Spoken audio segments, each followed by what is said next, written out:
ಈಗಾಗಲೇ ಕೆಲವೊಂದಷ್ಟು ಮಾಹಿತಿಗಳು ಹೊರಬರ್ತಿದ್ದಾವೆ. ಇನ್ನು ಸಚಿವ ಪರಮೇಶ್ವರ್ ಭೇಟಿಯಾದ ಪ್ರಣವ್ ಮೊಹಂತಿ. ಧರ್ಮಸ್ಥಳ ಪ್ರಕರಣದ ತನಿಖೆಯನ್ನ ನಡೆಸ್ತಾ ಇರುವಂತಹ ಎಸ್ಐಟಿ ಮುಖ್ಯಸ್ಥ ಇದೀಗ ಡಾಕ್ಟರ್ ಜಿ ಪರಮೇಶ್ವರ್ ಅವರನ್ನ ಭೇಟಿಯಾಗಿದ್ದಾರೆ.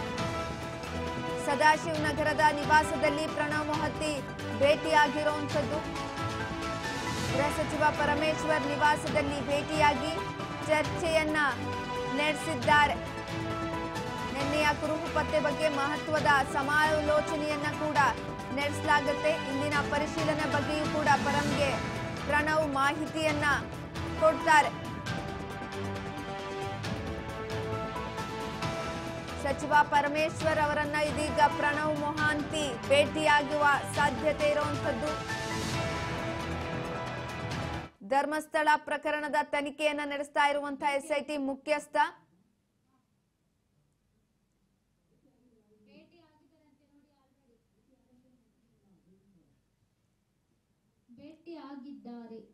ಸದಾಶಿವನಗರದ ನಿವಾಸದಲ್ಲಿ ಪ್ರಣವ್ ಮೊಹಂತಿ ಭೇಟಿಯಾಗಿ ಕೆಲವೊಂದಷ್ಟು ಬಗ್ಗೆ ಮಾಹಿತಿಯನ್ನ ಕೂಡ ಕೊಟ್ಟಿರುವಂತದ್ದು. ಗೃಹ ಸಚಿವ ಡಾಕ್ಟರ್ ಜಿ ಪರಮೇಶ್ವರ್ ನಿವಾಸದಲ್ಲಿ ಭೇಟಿಯಾಗಿ ಚರ್ಚೆಯನ್ನ ನಡೆಸಿದ್ದಾರೆ. ನಿನ್ನೆಯ ಕುರುಹನ್ನ ಪತ್ತೆ ಆಗಿರುವ ಬಗ್ಗೆಯೂ ಕೂಡ ಮಹತ್ವದ ಸಮಾಲೋಚನೆಯನ್ನ ನಡೆಸಿರುವಂತದ್ದು. ಇಂದಿನ ಪರಿಶೀಲನೆ ಬಗ್ಗೆಯೂ ಕೂಡ ಪ್ರಣವ್ಗೆ ಪರಂ ಮಾಹಿತಿಯನ್ನ ಕೊಟ್ಟಿದ್ದಾರೆ. ಧರ್ಮಸ್ಥಳ ಕೇಸ್ನಲ್ಲಿ ಈಗಾಗಲೇ ಟ್ವಿಸ್ಟ್ ಅನ್ನ ಪಡೆದುಕೊಂಡ್ತಾ ಇದೆ. ಪ್ರಕರಣಕ್ಕೆ ಸಂಬಂಧಪಟ್ಟಂತೆ ಇದೀಗ ಗೃಹ ಸಚಿವರಿಗೆ ಮಾಹಿತಿಯನ್ನ ಕೊಟ್ಟಿರುವಂತದ್ದು.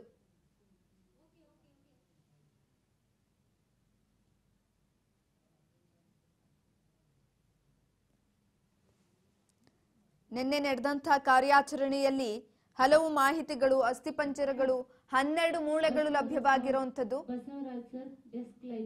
ಈ ಬಗ್ಗೆ ಹೆಚ್ಚಿನ ಮಾಹಿತಿಯನ್ನ ಕೊಡ್ತಾ ಹೋಗ್ತಾರೆ ನಮ್ಮ ಪ್ರತಿನಿಧಿ ಬಸವರಾಜ್. ಈಗಾಗಲೇ ಕೆಲವೊಂದಷ್ಟು ಮಾಹಿತಿಗಳು ಕೂಡ ಪತ್ತೆ ಆಗಿರುವಂತದ್ದು ಧರ್ಮಸ್ಥಳ ಕೇಸ್ನಲ್ಲಿ. ಹಾಗೆ ಗೃಹ ಸಚಿವರನ್ನ ಡಾಕ್ಟರ್ ಪರಮೇಶ್ವರ್ ಅವರನ್ನ ಪ್ರಣವ್ ಮೊಹಂತಿ ಭೇಟಿಯಾಗಿರುವಂತದ್ದು. ಇದ್ರ ಬಗ್ಗೆ ಹೆಚ್ಚಿನ ಮಾಹಿತಿ ಕೊಡೋದಾದ್ರೆ ಸುಕನ್ಯಾ, ಈಗಾಗಲೇ ಧರ್ಮಸ್ಥಳದ ಅಸಹಜ ಸಾವು ಪ್ರಕರಣಕ್ಕೆ ಸಂಬಂಧಪಟ್ಟಂತೆ ಎಸ್ಐಟಿ ತಂಡ ತನ್ನ ತನಿಖೆಯನ್ನ ಚುರುಕುಗೊಳಿಸಿದೆ. ಈಗಾಗಲೇ ಆ ಒಂದು ವ್ಯಕ್ತಿ ತೋರಿಸಿರ್ತಕ್ಕಂತಹ ಪಾಯಿಂಟ್ಗಳಲ್ಲಿ ಕೂಡ ಶೋಧ ಕಾರ್ಯವನ್ನು ಕೂಡ ಮುಂದುವರಿಸಿರ್ತಕ್ಕಂಥದ್ದು. ಮೊದಲಿಗೆ 2 ದಿನಗಳ ಕಾಲ ಯಾವುದೇ ರೀತಿ ಅಲ್ಲಿ ಅಸ್ಥಿ ಪಂಜರವಾಗ್ಲಿ ಯಾವುದೇ ರೀತಿ ಕುರುಹುಗಳು ಕೂಡ ಸಿಕ್ಕಿರಲಿಲ್ಲ. ಅದಾದ ಬಳಿಕ ಏನು ಮತ್ತೆ ಅಲ್ಲೊಂದು ಈಗಾಗಲೇ ಪ್ಯಾನ್ ಕಾರ್ಡ್ ಮತ್ತೆ ID ಕಾರ್ಡ್ ಮತ್ತೆ ಒಂದು ಬ್ಯಾಗ್ ಕೂಡ ಸಿಕ್ಕಿರ್ತಕ್ಕಂಥದ್ದು. ಅದಾದ ಬಳಿಕ ನಿನ್ನೆ ಪಾಯಿಂಟ್ ನಂಬರ್ 6ರಲ್ಲಿ ಏನು ಮಾನವನ ಅಸ್ಥಿ ಪಂಜರ ಕೂಡ ಸಿಕ್ಕಿರ್ತಕ್ಕಂಥದ್ದು. ಹಾಗಾಗಿ ಮತ್ತಷ್ಟು ಈ ಧರ್ಮಸ್ಥಳ ಪ್ರಕರಣಕ್ಕೆ ಟ್ವಿಸ್ಟ್ ಮೇಲೆ ಟ್ವಿಸ್ಟ್ ಸಿಕ್ಕಂತಾಗಿದೆ. ಯಾಕಂತಂದ್ರೆ ಆ ವ್ಯಕ್ತಿ ತೋರಿಸಿರ್ತಕ್ಕಂಥ ಪಾಯಿಂಟ್ಗಳಲ್ಲಿ ಶೋಧ ಕಾರ್ಯ ನಡೆಸಿದ್ರು ಸಹಿತ 2 ದಿನಗಳ ಕಾಲ ಯಾವುದೇ ರೀತಿಯ ವಸ್ತುಗಳಾಗಿರ್ಬೋದು ಅಥವಾ ಮಾನವನ ಕುರುಹುಗಳಾಗಿರ್ಬೋದು ಯಾವುದು ಕೂಡ ಪತ್ತೆ ಆಗಿರಲಿಲ್ಲ. ಅದಾದ ಬಳಿಕ ಏನು ನಿನ್ನೆ ಕೂಡ ಪಾಯಿಂಟ್ ನಂಬರ್ 6ರಲ್ಲಿ ಸಿಕ್ಕಿರ್ತಕ್ಕಂಥದ್ದಕ್ಕೆ ದೊಡ್ಡ ಮಟ್ಟಿಗೆ ಎಲ್ಲೋ ಒಂದು ಕಡೆ SIT ಅಧಿಕಾರಿಗಳು ಕೂಡ ತಮ್ಮ ಒಂದು ಕಾರ್ಯಾಚರಣೆ ಕೂಡ ಚುರುಕುಗೊಳಿಸಿದ್ದಾರೆ. ಇವತ್ತು ಕೂಡ ಆ ಒಂದು ಕಾರ್ಯಾಚರಣೆ ಕೂಡ ಮುಂದುವರಿಲಿದೆ. ಪ್ರಮುಖವಾಗಿ ನಿನ್ನೆ ಸಿಕ್ಕಿರ್ತಕ್ಕಂಥ ಏನು ಆ ಮಾನವನ ಏನು ತಲೆಬುರುಡೆಗಳು ಸಿಕ್ಕಿದಾವೆ, ಅಸ್ಥಿ ಪಂಜರ ಸಿಕ್ಕಿದೆ ಅನ್ನುವಂತ ಏನು ಮಾಹಿತಿ ಇದೆ ಅದರ ಆಧಾರದಡಿಯಲ್ಲಿ ಈಗಾಗಲೇ ಮತ್ತಷ್ಟು ಹೆಚ್ಚಿನ ಭದ್ರತೆಯನ್ನು ಕೂಡ ಅಲ್ಲಿ ಕಲ್ಪಿಸಲಾಗಿದೆ. ಅಲ್ಲಿ ಇರ್ತಕ್ಕಂಥ ಏನು ಆ ವ್ಯಕ್ತಿ ತೋರಿಸಿರ್ತಕ್ಕಂಥ ಪಾಯಿಂಟ್ಗಳೇನಿದಾವೆ ಇನ್ನೂ ಕೂಡ 13 ಪಾಯಿಂಟ್ ಇರ್ತಕ್ಕಂಥದ್ದು.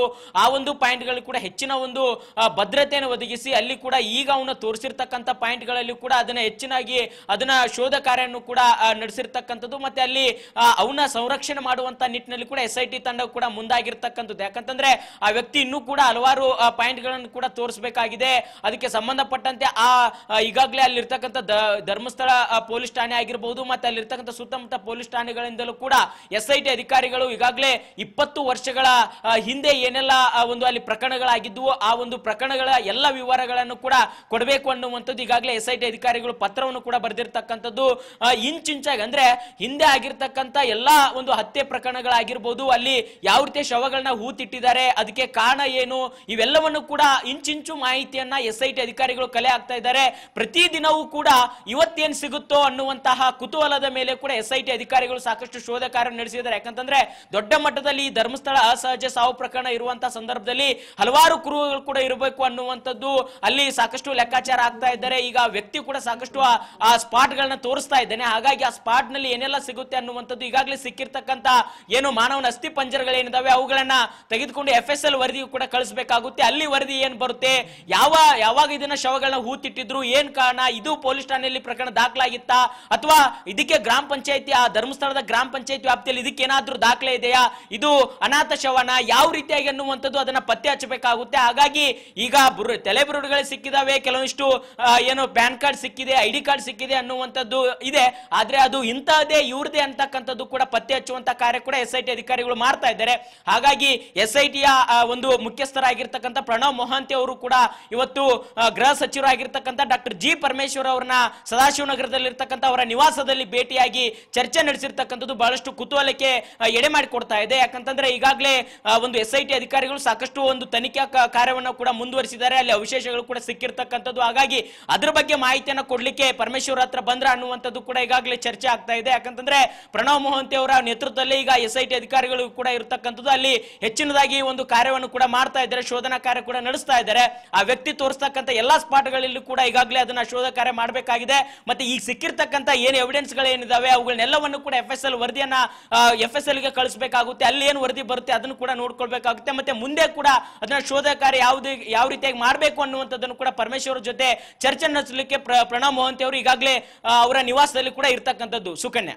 ಎಸ್ ಬಸವರಾಜ್, ಈಗಾಗಲೇ ಪಾಯಿಂಟ್ ನಂಬರ್ 1ರಲ್ಲಿ ಕೆಲವೊಂದಷ್ಟು ಪಾನ್ ಕಾರ್ಡ್ ಆಗಿರ್ಬೋದು ಅಥವಾ ಡೆಬಿಟ್ ಕಾರ್ಡ್ ಆಗಿರ್ಬಹುದು ಸಿಕ್ಕಿದ್ವು. ಅದಾದ ನಂತರ ಅದಕ್ಕೆ ಬೇರೆ ತಿರುವನ್ನ ಪಡ್ಕೊಂಡಿದ್ರು. ಇದ್ರ ಬಗ್ಗೆನೂ ಕೂಡ ಡಾಕ್ಟರ್ ಗೃಹ ಸಚಿವರ ಹತ್ರ ಮಾತಾಡಿದ್ದಾರಾ ಪ್ರಣವ್ ಮೊಹಾಂತಿ ಅವರು? ಸುಕನ್ಯಾ, ಈಗಾಗಲೇ ಒಂದ್ ಕಡೆ ಮೊದಲ ಏನು SIT ತಂಡ ಅಲ್ಲಿ ಧರ್ಮಸ್ಥಳಕ್ಕೆ ಹೋದಂತ ಸಂದರ್ಭದಲ್ಲಿ ಆ ವ್ಯಕ್ತಿಯನ್ನು ಕೂಡ ಅವನು ಕೂಡ ವಿಚಾರಣೆ ನಡೆಸ್ತಾರೆ. ಅದಾದ ಬಳಿಕ ಅವನು ತೋರಿಸ್ತಕ್ಕಂಥ ಪಾಯಿಂಟ್ ಗಳಿಗೆ ಕೂಡ ಹೋಗ್ಲಿಕ್ಕೆ ಎಲ್ಲ ಕೂಡ ಸಿದ್ಧತೆ ಮಾಡ್ಕೊಳ್ತಾರೆ. ಆದ್ರೆ ಕಳೆದ 2 ದಿನಗಳಿಂದಲೂ ಕೂಡ ಯಾವುದೇ ರೀತಿ ಕುರು ಕೂಡ ಸಿಕ್ಕಿರ್ಲಿಲ್ಲ. ಅದಾದ ಬಳಿಕ ಅಲ್ಲಿ ಮೊದಲಿಗೆ ಸಿಕ್ಕಿರ್ತಕ್ಕಂಥ ಏನು ಪ್ಯಾನ್ ಕಾರ್ಡ್ ಇರ್ಬೋದು, ಮತ್ತೆ ಅಲ್ಲಿರ್ತ ಒಂದು ಬ್ಯಾಗ್ ಇರ್ಬೋದು, ಆ ಒಂದು ಪತ್ತೆ ಆಗಿರ್ತಕ್ಕಂಥ ವಸ್ತುಗಳ ಮೇಲೆ ಮತ್ತೆ ಶೋಧನಾ ಕೂಡ ಹೆಚ್ಚಿನ ಕಾರ್ಯ ಕೂಡ ಚುರುಕಾಗುತ್ತೆ. ಅದಾದ ಬಳಿಕ ಅದರ ಮಾಹಿತಿಯನ್ನು ಕೂಡ ಈಗಾಗಲೇ ಮೊದಲೇ ಸಿಕ್ಕಿರ್ತಕ್ಕಂಥ ಏನು ವಸ್ತುಗಳೇನಿದಾವೆ ಆ ವಸ್ತುಗಳ ಕುರಿತಂತಾಗಿ ಕೂಡ ಈಗ ಪರಮೇಶ್ವರರು ಕೂಡ ಮಾಹಿತಿಯನ್ನ ಪ್ರಣವ್ ಮೊಹಾಂತಿ ಅವರು ಕೂಡ ಕೊಡ್ತಾ ಇದ್ದಾರೆ ಅನ್ನುವಂತ ಮಾಹಿತಿ ಕೂಡ ಸಿಗ್ತಾ ಇದೆ. ಅದಾದ ಬಳಿಕ ಪ್ರಮುಖವಾಗಿ ಸುಕನ್ಯಾ ನಿನ್ನೆ ಸಿಕ್ಕಿರ್ತಕ್ಕಂಥ ದೊಡ್ಡ ಮಟ್ಟಿಗೆ ಈಗಾಗಲೇ ಕುತೂಹಲಕ್ಕೆ ಎಡೆ ಮಾಡಿಕೊಡ್ತಾ ಇದೆ. ಮತ್ತೆ ಆ ವ್ಯಕ್ತಿ ಹೇಳಿರ್ತಕ್ಕಂಥದ್ದು ನಿಜಾನ ಅನ್ನುವಂಥದ್ದು ಕೂಡ ಸಾಕಷ್ಟು, ಯಾಕಂತಂದ್ರೆ ನ್ಯಾಯಾಲಯದಲ್ಲಿ ಕೂಡ ಅವ್ರು ಹೇಳಿರ್ತಕ್ಕಂಥದ್ದು ಹಲವಾರು ಶವಗಳನ್ನ ನಾನು ಹೂತಾಕಿದ್ದೇನೆ, ನನಗೆ ಈಗ ಅರಿವಾಗಿದೆ, ನಾನು ಅದನ್ನ ಗುರುತಿಡಿತೇನೆ ಅನ್ನುವಂಥದ್ದು ಕೂಡ ಹೇಳಿರ್ತಕ್ಕಂಥದ್ದು. ಹಾಗಾಗಿ ಆ ವ್ಯಕ್ತಿ ತೋರಿಸಿರ್ತಕ್ಕಂಥ ಪಾಯಿಂಟ್ ಗಳಲ್ಲಿ ಈಗ ನಿನ್ನೆ ಸಿಕ್ಕಿರ್ತಕ್ಕಂಥ ಮಾನವನ ಅಸ್ಥಿ ಪಂಜರಗಳೇನಿದಾವೆ ಅದು ಎಲ್ಲ ಒಂದ್ ಕಡೆ ಈ ಅಸಹಜ ಸಾವು ಪ್ರಕರಣಕ್ಕೂ ಮತ್ತೆ ಸಾಕಷ್ಟು ಏನು ಸಾಮಾಜಿಕ ಜಾಲತಾಣದಲ್ಲಿ ಆಗಿರ್ಬೋದು, ಕೆಲವಷ್ಟು ಸಾಮಾಜಿಕ ಹೋರಾಟಗಾರ ಆಗಿರ್ಬೋದು, ಏನು ಒಂದಿಷ್ಟು ಆರೋಪಗಳನ್ನ ಏನು ಮಾಡ್ತಾ ಇದ್ರೆ ಆ ಆರೋಪಗಳಿಗೆ ಕೂಡ ಪುಷ್ಟಿ ಎಂಬಂತೆ ಇದೀಗ ಈ ಒಂದು ಕುರುಹುಗಳು ಕೂಡ ಸಿಕ್ಕಿರ್ತಕ್ಕಂಥದ್ದು. ಹಾಗಾಗಿ ಇದ್ರ ಬಗ್ಗೆ ಕೂಡ ಸಂಪೂರ್ಣವಾಗಿರ್ತಕ್ಕಂಥ ಮಾಹಿತಿಯನ್ನ ಪರಮೇಶ್ವರ ಜೊತೆ ಕೂಡ ಹಂಚ್ಕೊಳ್ತಾ ಇದ್ದಾರೆ ಅನ್ನುವಂಥದ್ದು ಕೂಡ ಇದೆ. ಇನ್ನೊಂದು ಕಡೆ ಅವ್ರನ್ನ ಕೇಂದ್ರದ ಪಟ್ಟಿಯಲ್ಲಿ ಕೂಡ ಈಗಾಗಲೇ ಒಂದು ಕೇಂದ್ರ ಕೂಡ ಅದನ್ನ ಇರುವಂತದ್ದು. ಮೊಹಾಂತಿ ಅವರು ಈಗ SIT ಯ ಮುಖ್ಯಸ್ಥರಾಗಿದ್ದಾರೆ. ಅವರು ಕೇಂದ್ರಕ್ಕೆ ಹೋದ್ರೆ ಇಲ್ಲಿ ಮತ್ತೆ ಅವರ SIT ಯ ಒಂದು ಮುಖ್ಯಸ್ಥರನ್ನ ಬದಲಾವಣೆ ಮಾಡ್ತಾರಾ ಅನ್ನುವಂಥದ್ದು ಬಹಳಷ್ಟು ಚರ್ಚೆಗೆ ಗ್ರಾಸವಾಗ್ತಾ ಇದೆ. ಹಾಗಾಗಿ ಆ ಬಗ್ಗೆ ಕೂಡ ಚರ್ಚೆ ನಡೆಸುವಂತ ಎಲ್ಲಾ ಸಾಧ್ಯತೆ ಕೂಡ ಇರುವಂತದ್ದು. ಸುಕನ್ಯಾ. ಓಕೆ, ಧನ್ಯವಾದಗಳು ಬಸವರಾಜ್ ಹೆಚ್ಚಿನ ಮಾಹಿತಿಗಾಗಿ. ಈಗಾಗಲೇ ಗೃಹ ಸಚಿವರನ್ನ ಭೇಟಿಯಾಗಿ ಪ್ರಣವ್ ಮೊಹಾಂತಿ ಅವರು ಕೆಲವೊಂದಷ್ಟು ಮಾಹಿತಿಗಳ ಬಗ್ಗೆನೂ ಕೂಡ ಹಂಚಿಕೊಂಡಿರುವಂತದ್ದು, ಯಾವೆಲ್ಲ ರೀತಿಯಾದಂತಹ ತನಿಖೆಗಳು ನಡೀತಾ ಇದ್ದಾವೆ, ಈಗೆಲ್ಲ ಯಾವ ಕುರುಹುಗಳು ಸಿಕ್ಕಿದ್ದಾವೆ, ಇದ್ರ ಬಗ್ಗೆ ಎಲ್ಲ ಮಾಹಿತಿಯನ್ನ ಕೊಟ್ಟಿದ್ದಾರೆ. ಗೃಹ ಸಚಿವರನ್ನ ಭೇಟಿಯಾಗಿ ಮಾಹಿತಿಯನ್ನ ಕೊಟ್ಟಿರುವಂತದ್ದು. ನಿನ್ನೆ ಕುರುಹು ಪತ್ತೆಯಾಗಿರೋದ್ರ ಬಗ್ಗೆನೂ ಕೂಡ ಮಹತ್ವದ ಸಮಾಲೋಚನೆಯನ್ನ ನಡೆಸಲಾಗಿದೆ.